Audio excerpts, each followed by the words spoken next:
Welcome back to the MoChill Zone, and now more with Dunie. The system, bro, it's broken, bro.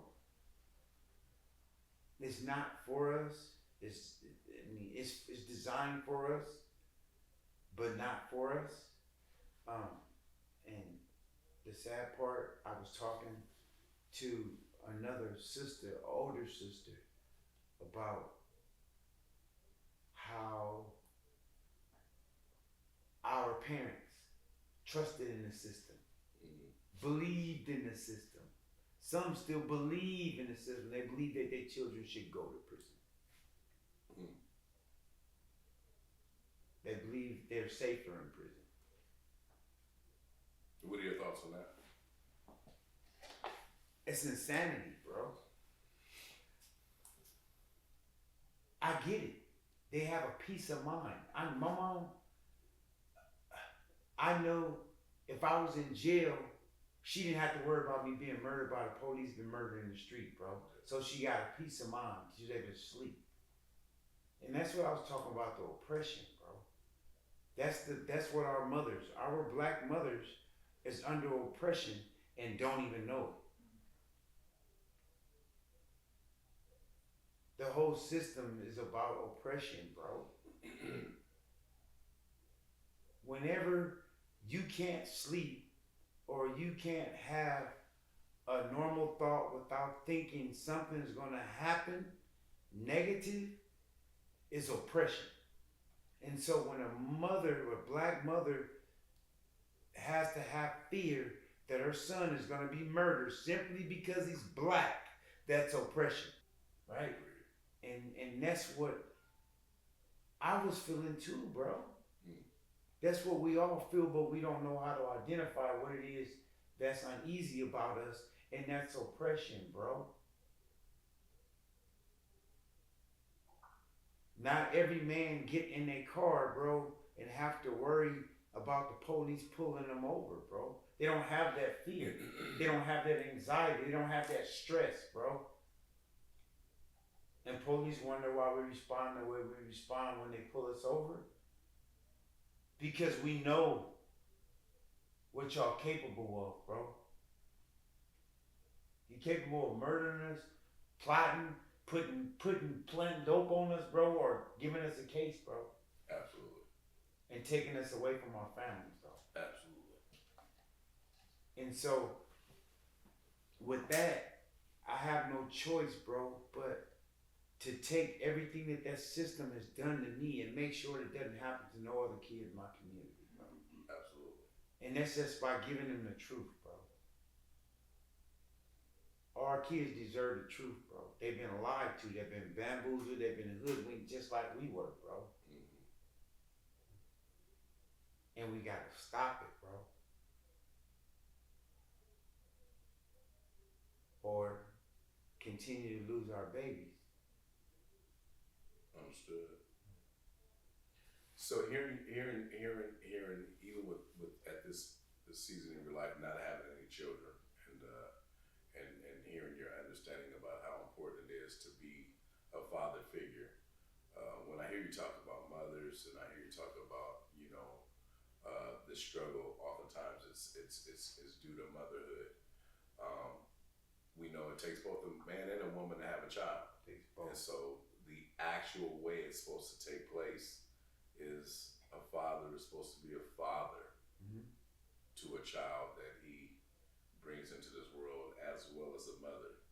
Um, what would you say as a man of faith? In fact, I'm going to delve into the man of faith that I know, right? In terms of getting through our struggle. How would you how would you explain, your faith, your relationship with your higher power, with your God? For I'd like me, to know more about that. I'm not religious. I'm spiritual. And I believe there's something greater than me, and I have to have something that's greater than me, or I think I'm God, and I'll start making the rules, bro. Mm. whenever you don't have God in your life, you become a God, so to speak. You have nothing to answer for. You have nothing to guide you, no guideposts, right? And being that I didn't have a father in my life, I'm glad that my mother at least introduced me to the Bible and to God. You know what I mean? I think that's lost with our kids today is God in their life, present in their life, bro.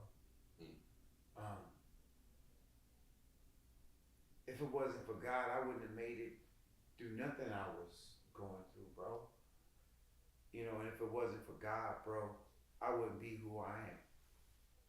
If it wasn't for God, I wouldn't have been in a monastery. I'd have been in prison.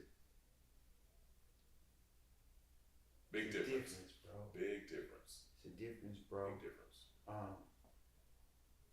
I like not having a father. I use Proverbs, bro. I read Proverbs when I needed an answer from a man. I read Proverbs. I read Psalms, bro. That was my guidepost. That was my dad. So those parables is what I applied to my life to make sure that I walked straight and I didn't walk crooked. You know what I mean? We talked about that earlier about those kids watching me, bro. And I'm just a man. I'm just a single man without the knowledge of God. And so having the knowledge of God allowed me to walk in a way to where it gave me a model, something to model myself after, besides those men that I took parts of their life to make the man that I am. God was my conscience. God was my guidepost. God was everything, bro. And faith, bro. I don't think I could have did none of that time without having faith, bro. I mean, that means not worrying, not stressing, just trusting that God got me and walking that walk like God got me. I didn't walk in prison with nobody, bro. I didn't walk around with somebody on my side, bro. Everywhere I walked in prison, I was by myself, bro. On every yard, bro. Not because I'm a badass mother, because I'm not, dog. I just know I got the coverage of God. Guide me, bro. I know I don't bring that energy to nobody want to harm me, bro. I just walked in faith. God had me and he still got me, dog. We got to get back to God, bro. We got to get our babies back to God, our families back to God. That part. When they dropped them guns and that dope in our community in 85, bro, church stopped. Church stopped, bro. Everybody went to church, bro. If I went to your house, we know I gotta take some Sunday clothes. On Sunday, you going going to mama church. Gonna make No, me that's the go rules. to church. That's the rules. If you come to the house, you gotta bring some clothes. Or I'm coming at 10:30 when she gone, dog. I'm high. That's the only way. That's the only way. Because you come home, you gotta go to church. You going to church, Absolutely. man. Absolutely. I mean, I remember, man, like even homies, man, like Cepeda mom, Miss Mary, man, may she rest in peace, man. You know, you going to Cepeda house, bro, on Sunday, bro, you going to church, bro. That's what it is. Mama ain't gonna let you not go to church, you going to church. But we had many moms like that, right? We had many moms like that in our community.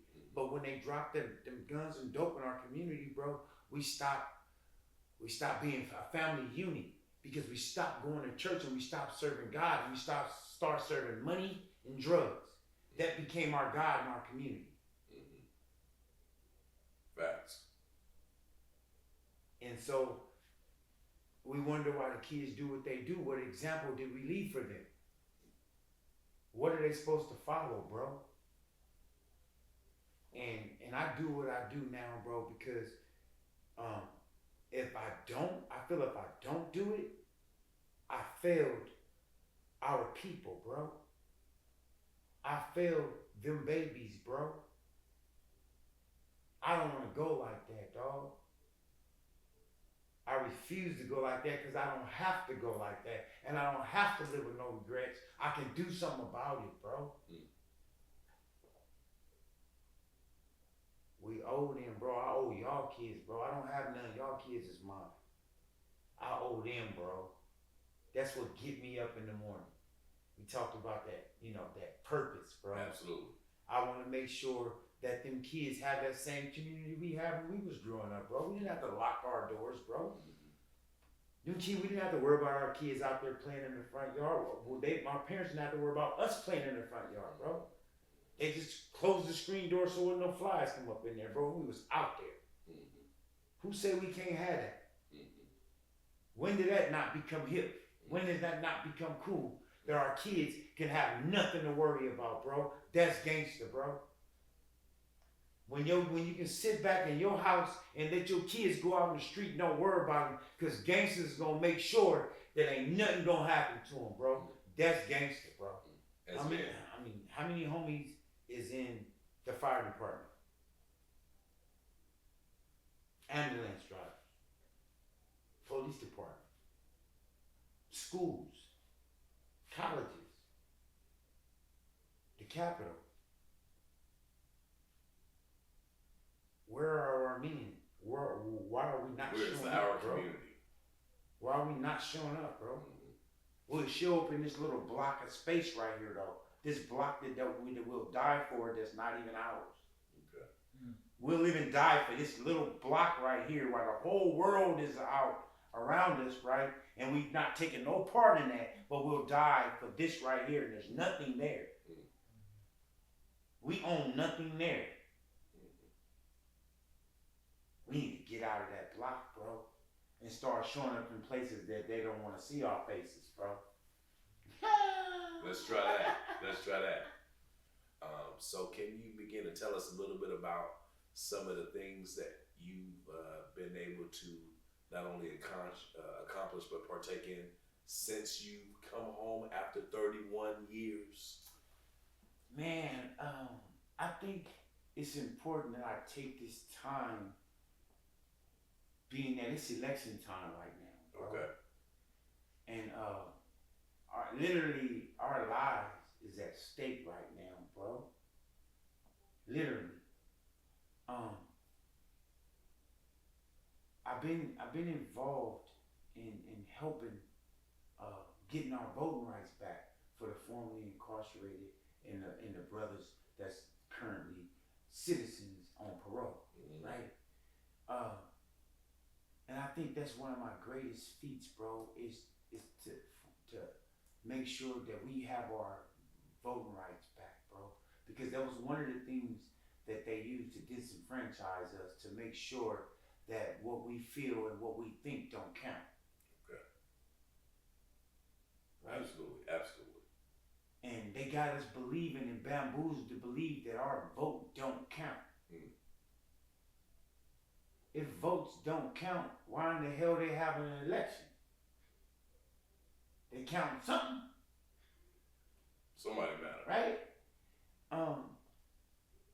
I think it's important, bro, that we stand up and be heard as a people how we feel.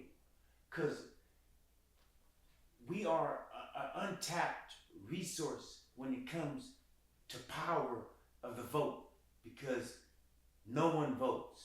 Our people don't vote. If we voted, we can put people in and remove people out of office. Not only did I allow us, people on parole, to be able to vote, but they didn't read the fine print. When they passed that bill, it also allowed us felons to run, or ex-felons to run for public office. So you saying you pioneered and supported and supported and promoted a bill that allows felons to vote? Prop 17, bro. Prop 17. Passed by what, 97%? I remember. The only thing that passed like that year? I remember. Whoa. California. Yeah. Dunie. Big John. We was out there. Hands down. Proud of that, bro. And And now it's time for us to get out and get the message to the community, bro, that we gotta vote. Yeah. Okay, you don't have to like who they have in office, but we got people that we want to put in office. Yeah.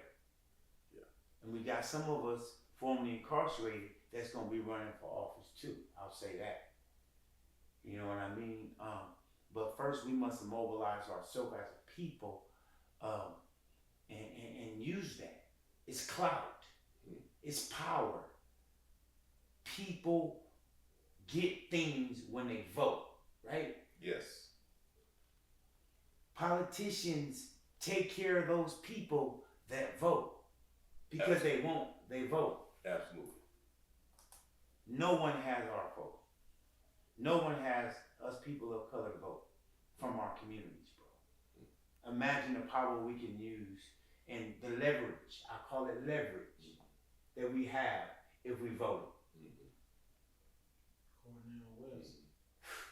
Come on, bro.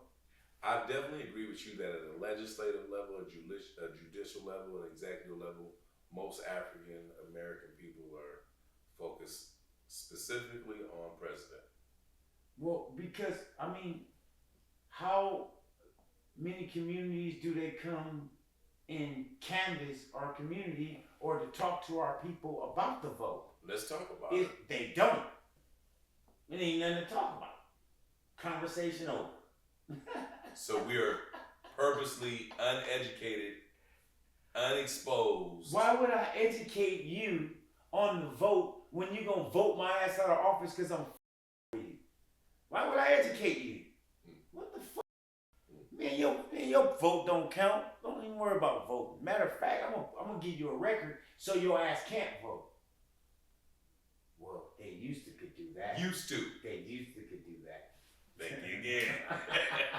Thank you again. But now we just have to, start having that conversation. If they're not having that conversation in our community, we need to start having that conversation, bro. Absolutely. What are we talking about in our community? Absolutely. What are we talking about? What are we talking about? Whatever we talk about in our community, that's what's happening. Absolutely. Whatever's being talked about in each community, that's what's happening. You voting for Kamala? Why wouldn't I? Why wouldn't I? If you educate yourself to reality, the choice should be easy. Well, I know this. I can't have people that's never been incarcerated speaking for me. Okay. Right? Okay. So people saying, hey, Kamala lock people up. Kamala lock people up. Oh. Was your ass locked up? We're supposed to hate her for that. Bro, all the paperwork that I seen Yeah. was Kamala's signature that's got us out here on the street right now today. We know that. We know that because we were there. We know that. I'm home because she signed bills and put into place for me to be able to get out. So but the powers to be want us to be inflamed, not to vote for the sister that did what she needed to do to help her people. I got my own nonprofit, it's Youth Against Violence Alliance, right? And I believe we grew up in a concrete jungle, our kids. So when I say that as our kids grew up on cement and inside of a house with gangs, right? The 70s generation babies grew up on grass in a field, playing with bugs, playing with frogs, playing with all insects, right? So we learn to respect nature. We learn to respect that everything has its place, right? Well, today it is cement, again, the game, and man.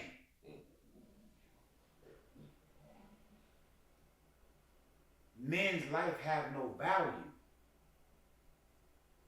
to another child. There's no value because they never learned to respect life. Every game they play is to take life, right? And we know we are what we think. We are what we think. no one goes and just really just commits an act. It was premeditated. You thought about that. It was a process. It was a obsession. It was progression, and then it became compulsion. It became a part of you, right?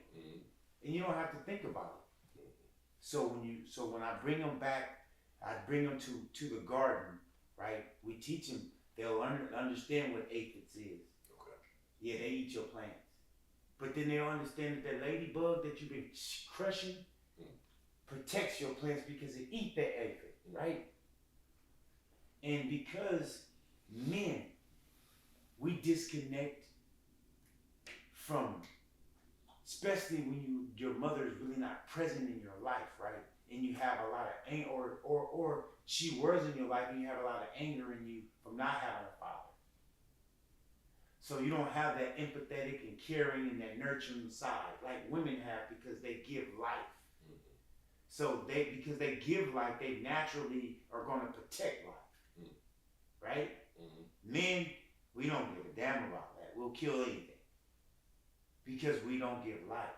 But when you get into that garden and you plant that plant, you're going to start respecting life, bro. It's kind of like giving birth to a baby, bro. You're going to take pride in that, bro. You don't want nobody to step on your plant, bro. So what we do is we go in as it's an 8-step program and we cultivate, right? We're gonna bring the young man or young lady in and we talk about those things, right? Those traumas, those things that you suffer from, shame, guilt, all those things those primary emotions that you're not addressing, right?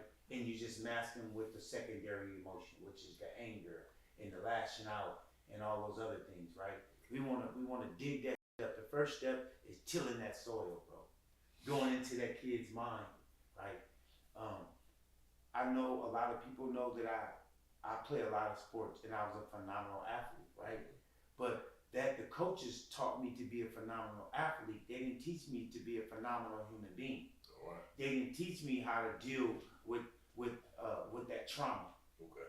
They didn't teach me how to have coping skills to deal with that anger, that emotion, right, that was welling up in me. Right?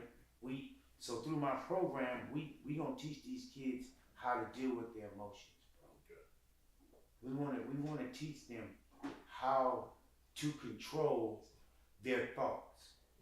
As a man thinketh, so is he.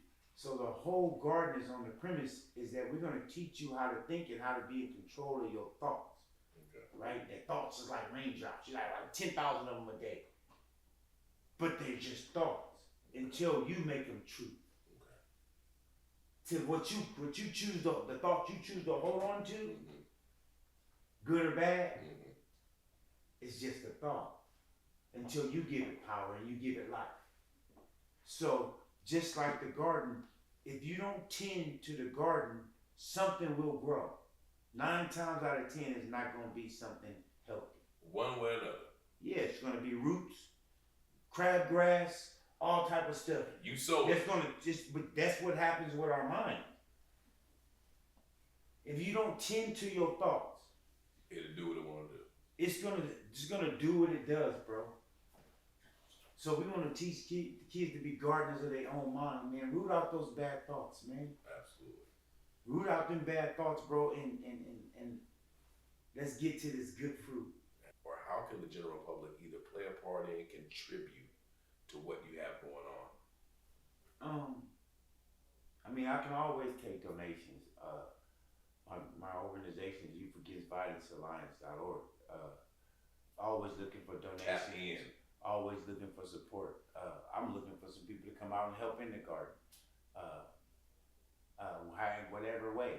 But if you can't directly give, I ask that you give a child your time. I ask that every child you walk by, that you speak to them, whether they speak to you or not. I ask that you acknowledge them, let them know that they have a purpose and that they are somebody and that they deserve to be acknowledged. That's what I ask more than anything. Absolutely. So with that being said, man, it was quite a blessing.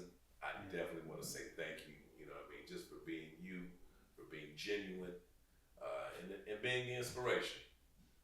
You encourage me as a father and as a man, and man, it's nothing but love and respect on every level. Thank you for listening to episode 20 of the MoChill Zone podcast. We strive to bring you inspiring, unique, and entertaining stories. We hope you enjoyed tonight's episode. Follow MoChill Productions on Instagram and Facebook for announcements of all our episodes' online release dates.